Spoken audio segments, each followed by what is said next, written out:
त्यांचीच बायको म्हणाला काय हरकत काळी झाली पाहिजे की.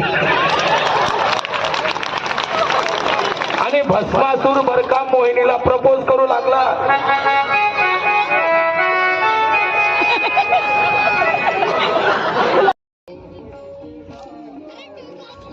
हेलो एवरीवन, कैसे हो आप सब। उम्मीद करती हूँ कि आप सब ठीक होंगे, स्वस्थ होंगे और मैं भी ठीक हूँ। तो पिछले दिनों कुछ दिनों महापुराण चल रहा था, तो उसका एक छोटा सा हंसी वाला वीडियो और कुछ सीखने लायक जो वीडियो था वो रह गया था, तो सोचा वो भी आपके साथ शेयर कर लूँ और आप देख चलिए, बहुत मजा आया। आणलं का भस्म, आणलं का भस्म.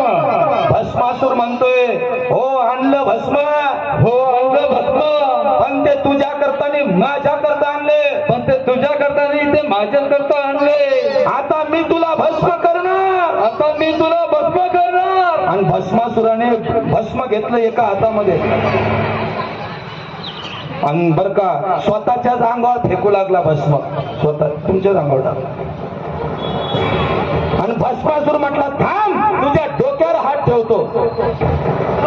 थांब तुझ्या महादेव पडू लागले. भस्मासूर मागे भागो. अरे महादेवा थांब. महादेव इकडे तिकडे पडतात. या पडत अजून पडत, तिकडे तिकडे पडा जरा.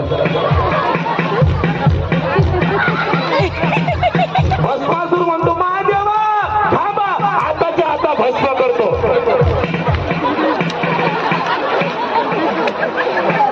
असा भोळा महादेव ज्याने आशीर्वाद दिला तोच पडतोय.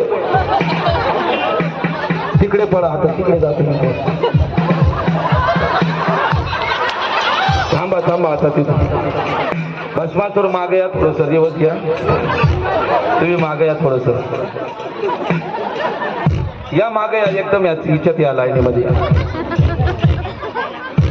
आणि तेवढ्यामध्ये महादेव काय करतात बर का, जगाचा संहार करणारे महादेव ज्यांनी आशीर्वाद दिला तेच महादेव भगवान विष्णूचा धावा करू लागले. हे विष्णू परमात्मा प्रकट हो, हे विष्णू परमात्मा प्रकट हो, अवतार घे, अवतार घे आणि या भस्मासुरापासून मला वाचव, भस्मासुरापासून मला वाचव. आता भगवान शंकरजींचा आवाज ऐकला भगवान विष्णूंनी आणि मोहिनीचं रूप धारण केलं आणि स्त्रीचं रूप धारण करून मोहिनी आलेली आहे. कुठं गेलं या लवकर. इकडे भस्मासूर महादेवाकडे पाहतो, महादेव भस्मासुराकडे पाहतोय. भस्मासूर म्हणतो थांबा, आज तुम्हाला भस्म केल्याशिवाय राहत नाही. तेवढ्यात भगवान